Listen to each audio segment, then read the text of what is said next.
Opa, galerinha, beleza? Como é que vocês estão? Tudo tranquilinho, tudo certo? Bom, gente, mais um vídeo aqui da minha série aqui desenvolvendo a minha startup, desenvolvendo o meu aplicativo DevStreak. E hoje no vídeo eu quero tentar mostrar para vocês um pouco mais de uma nova tela que eu criei, que é a tela da divisão, que ainda está sendo criada.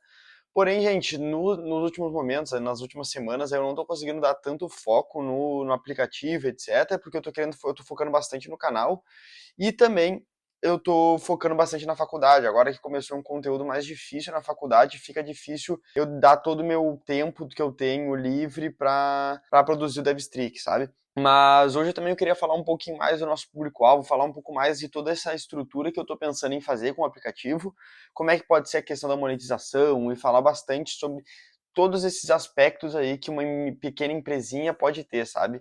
Então, vamos começar agora, vamos para a tela do computador aqui, que eu vou mostrar um pouco para vocês do que a gente mudou nas telas, como é que foi essa questão do meu código ali novo, e vou tentar falar também um pouco com vocês agora, trocar mais um bate-papo, falando na questão de aplicação, então a questão de monetização, qual que é o nosso público-alvo, como é que a gente vai funcionar esse nosso marketing, etc.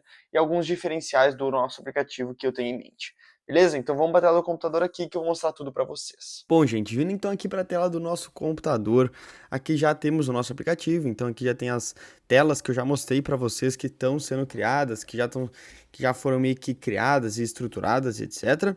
Só que na parte aqui das trilhas eu não consegui avançar muito, então vocês podem ver que nessa parte aqui das questões, etc, eu não consegui continuar fazendo muito nessa questão ali. O que eu fiz aqui, por enquanto, que eu estava fazendo é a divisão. Então, a página da divisão aqui, como é que eu estou fazendo essa página. Isso eu acho muito legal para mostrar para vocês que foi um dos arrependimentos. Então, como eu comecei no React Native, basicamente, depois que eu comecei realmente a gravar para vocês aqui essa série de criando aplicativo do zero, etc. Antes disso, eu mal tive contato com o React Native. Então, isso é uma boa ideia para você, se desafia, faz uma coisa difícil, se desafia e que tu vai ter que tentar te esforçar, tu vai ter que aprender muitas coisas novas para conseguir botar ele em prática. Então, quando eu peguei para fazer o DevStreak, para fazer meu aplicativo, eu não sabia nem fazer essa navegação entre páginas, não sabia como é que ia funcionar. E agora vocês já podem ver que, pô, já tá funcionando essa trocando de páginas, já tô conseguindo acessar as páginas, estruturei bem mais bonito já tudo aqui dentro. E isso com certeza não tá como eu quero ainda, tem muitas coisas para mudar. Só que um dos meus principais erros que eu acho que eu tive foi, tipo, eu não fui, conforme eu fui aprendendo, eu não fui reestruturando as páginas. Então, se a gente vir na primeira página que eu fiz, que se não me engano foi a página de login, tipo, tem muitas coisas aqui que eu não faria igual como eu fiz aqui. Então, se a gente vir na página de login aqui, tem muitas coisas que no código tá feio, pode-se dizer, e eu tenho certeza que não tá funcional, não tá.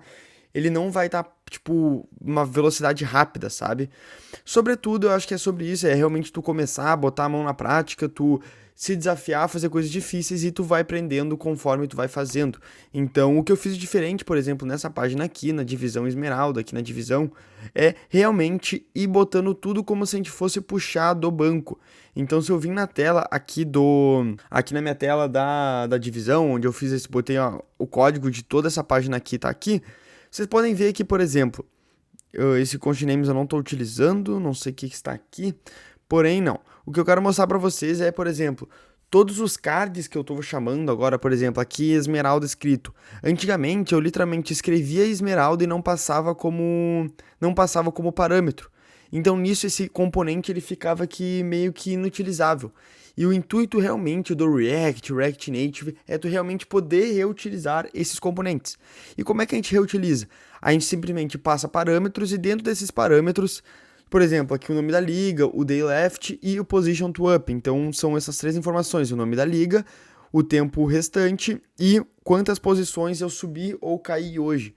Aqui dentro eu já botei algumas validações, então a gente pode vir simplesmente onde acontece tudo isso, que é na minha tela, e aqui dentro eu estou só simplesmente chamando esse card, que seria esse card aqui, e passando como parâmetro o nome da divisão. Então, por exemplo, se aqui eu passar diamante, vai mudar aqui para diamante. Por quê? Porque eu estou passando como parâmetro e meu componente está fazendo toda a estilização dentro dele mesmo. Isso que é o mais interessante e o legal do React. E isso com certeza foi um dos meus erros iniciais, foi não ter feito isso. Eita, que agora que eu vi. Mas mudou ali, agora que eu vi que tava a câmera ali tapou, mas mudou ali automático. E isso foi principalmente um dos principais um dos erros que eu cometi, que não foi realmente trabalhar com esses componentes e reutilizar os parâmetros e etc, sabe? Então, por exemplo, aqui também eu botei algumas validações. Então, se eu passo 12, aqui fica verde, muda a seta. Se eu passo um número negativo aqui, ele vai ficar vermelho, a seta cai para baixo. E isso são pequenas coisas que eu tô aprendendo e tô conseguindo fazer mais. Então, aqui dentro vai mudando também os dias. E isso tudo, esses dados que eu vou passar como parâmetro aqui para esse meu card, para esse meu componente, isso tudo vai vir do back-end. Por isso que é essencial, quando tu trabalha com os componentes do React, tu sempre trabalhar com esses parâmetros passando. Por quê? Porque agora, por exemplo, se eu fizer a integração dessa página aqui, por exemplo, do nosso aplicativo inteiro, com o nosso back-end, com o nosso banco de dados, eu simplesmente vou poder passar aqui, pega lá da posição da tabela de nomes de divisão, pega a divisão de 0. A divisão 0 vai estar aqui sendo passada como parâmetro. No caso, então, não vai estar escrito diamante, não vai estar escrito esmeralda. Isso tudo sim vai ser o que vai vir do banco de dados. Então, por isso que o banco de dados é uma das partes essenciais de toda a tua aplicação, porque não tem como tu deixar isso aqui estático, e não tem como também tu criar uma variável que toda vez vai ficar mudando. Isso até daria, então eu posso simplesmente também fazer o seguinte, aqui em cima eu posso criar uma constante nome div e passar como parâmetros aqui. E aqui embaixo eu posso simplesmente passar como parâmetro a minha constante. Então agora eu não preciso mais achar o card, o componente que eu estava passando como parâmetro, o nome da divisão que estava esmeralda, que estava diamante. Então aqui eu simplesmente venho aqui, mudo direto na constante ali que eu criei ali em cima, ele já muda automático. Então, por exemplo, eu não sei onde é que foi que eu passei, eu não sei onde que foi que eu passei o parâmetro da nome da divisão, porém tá tudo aqui em cima. Então eu concentrei tudo aqui em cima. Agora que eu lembrei, tanto que esse const names aqui, esse pequeno array que eu tava criando, isso aqui era basicamente, porque para quem não sabe, na nossa tela original, no nosso design, aqui vai ter uma lista com todos os nomes, com quantas posições subiu e etc.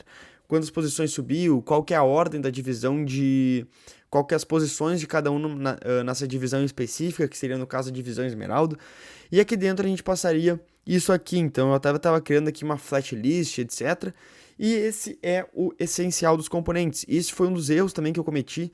Aqui dentro, por exemplo, também na minha tela do perfil, eu já fiz a maneira mais certa, então eu já fui passando parâmetros, porque isso tudo vai vir do nosso back-end, então não tem como tu deixar alguma coisa estática, sabe? Não tem, porque se tu deixar uma coisa estática, não vai ter como tu fazer essa mudança direta, essa mudança fácil, sabe? Então esse é o essencial do React Native. Então React Native, esse que é o legal, é tu realmente reutilizar esses componentes e sempre mudando os parâmetros, porém toda a estilização, tudo vai ser o mesmo, e quem vai estar fazendo toda a estilização, essas validações, verificações, por exemplo, como eu mostrei ali da seta ficar para cima ou para baixo, vai ser dentro do próprio componente.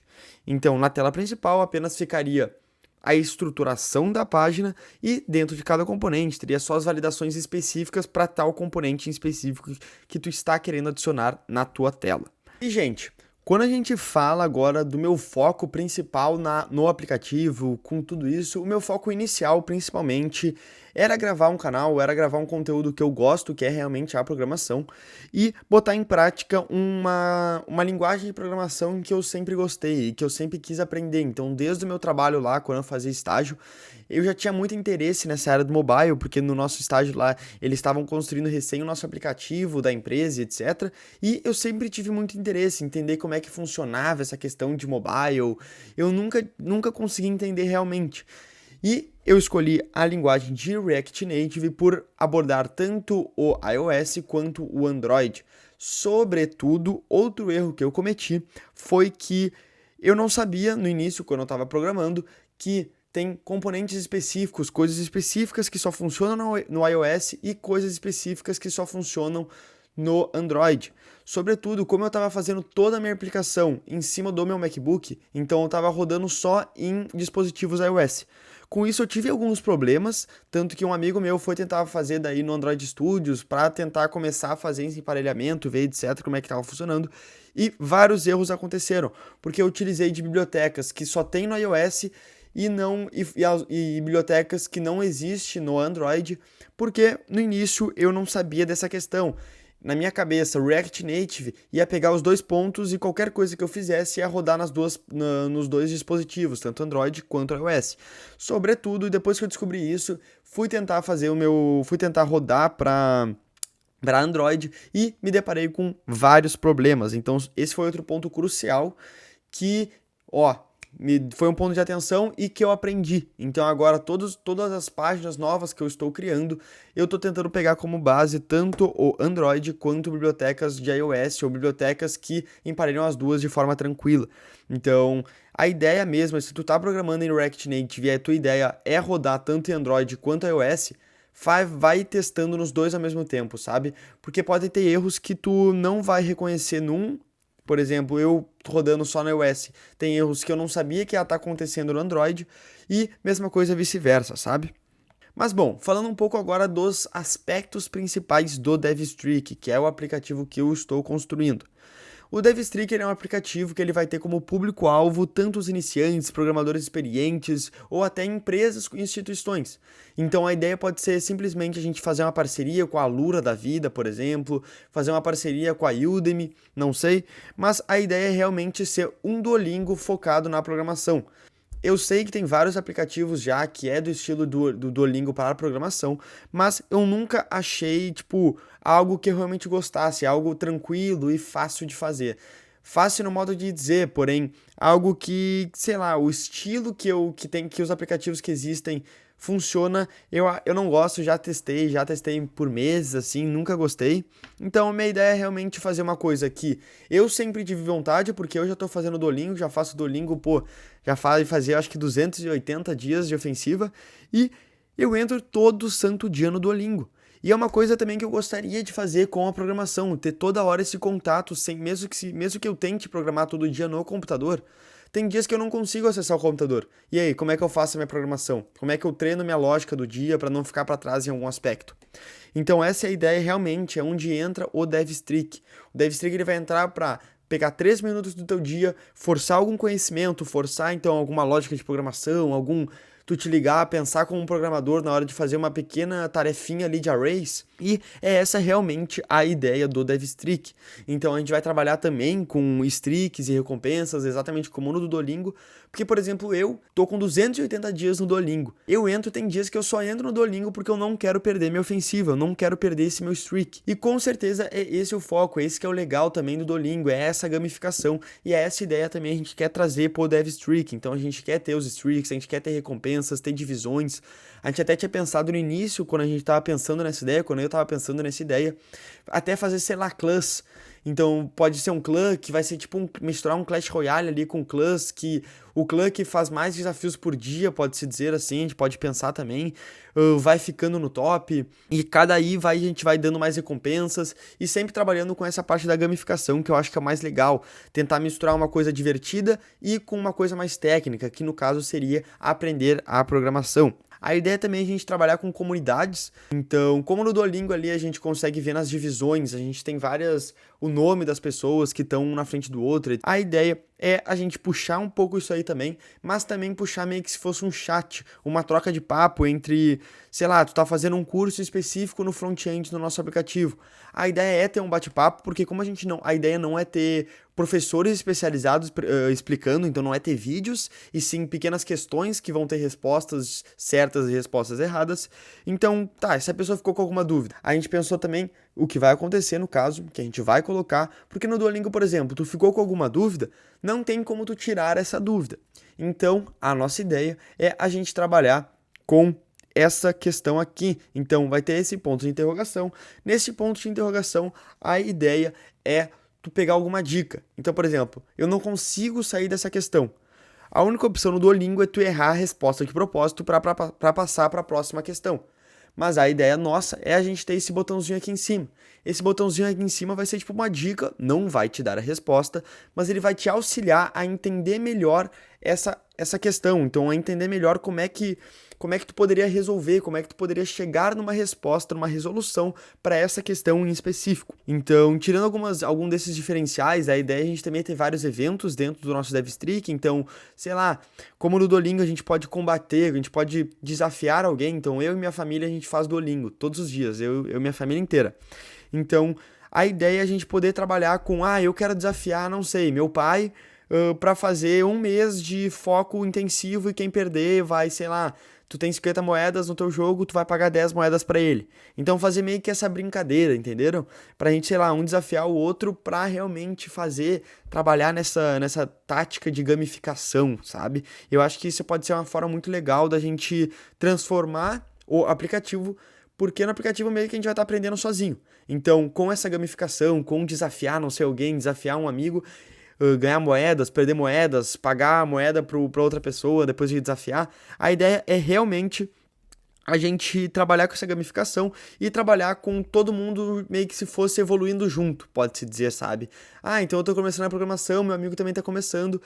Vamos evoluir junto, eu te desafio a 30 dias seguidos. Quem perder, paga 50 moedinhas no jogo. Isso eu acho que vai ser muito divertido se a gente conseguir fazer, e essa é a ideia do aplicativo. E por último, a questão da nossa monetização. Como é que eu tô pensando em poder fazer para ganhar dinheiro com o aplicativo. Então, monetizar o aplicativo sem quebrar o paradigma que é realmente impulsionar a programação para várias pessoas. Então, permitir que várias pessoas em todo mundo tenham acesso à programação. Então, a ideia é ter a versão grátis, que vai ter somente anúncios na tela, mas tu vai poder fazer exatamente as mesmas coisas. E já na versão paga não vai ter anúncios. E também a gente vai trabalhar daí de tu poder criar a tua própria formação. Então, sei lá, tu tá aprendendo Java, mas tu quer misturar Java com HTML para fazer essa conexão back-end e front-end. Como é que tu faria? Então, nisso tu pode criar uma formação Java, juntar com uma formação HTML e a partir daí tu vai ter meio que se fosse um curso com questões de HTML e de Java. Então, essa é a ideia também para pessoas que vão pagar o aplicativo. Não pensar em preços, nada ainda, porque o aplicativo está recém em desenvolvimento, então isso é só lá mais para frente. Porém, essa ideia também eu achei muito legal, da gente poder misturar dois cursos diferentes, sabe? Isso é uma coisa muito divertida da gente poder botar no aplicativo. Porém, eu quero muito escutar de vocês algumas dicas que vocês me têm. Se vocês têm conhecimento em React Native, pode deixar alguma dica aí nos comentários que eu tenho certeza que isso vai me ajudar demais. Como eu falei no vídeo passado, a gente já está começando agora a estruturação do nosso banco de dados. Então, a gente já fez desenho, já mostrou como é que vai ser o banco de dados. Eu quero, por favor, escutar de vocês o que vocês gostariam de ver no aplicativo, que eu tenho certeza que o aplicativo... Tudo bem que eu irei utilizar o aplicativo, mas vocês vão utilizar também, então não tem como eu pegar só a minha opinião para fazer essa construção, sabe? E eu gostaria muito de escutar se vocês têm alguma dica, algum problema que viu aí no que eu falei, mas lembrando que eu não sou nenhum especialista, então eu não sou profissional em criação de aplicativos, eu tô aprendendo junto com vocês e eu só tô compartilhando a minha jornada nesse aplicativo que eu estou fazendo. Beleza, gente? Então espero demais que vocês tenham gostado do vídeo de hoje. O vídeo ficou um pouco mais curto, porque o vídeo passado, já deu 30 minutos, expliquei bastante coisa do código, então se tu quer dar uma olhada mais no código, como é que a gente está estruturando o back-end, vai no vídeo passado, tá completaço demais. E é isso, gente. Espero demais que vocês tenham gostado do vídeo de hoje e até o próximo vídeo. Valeu!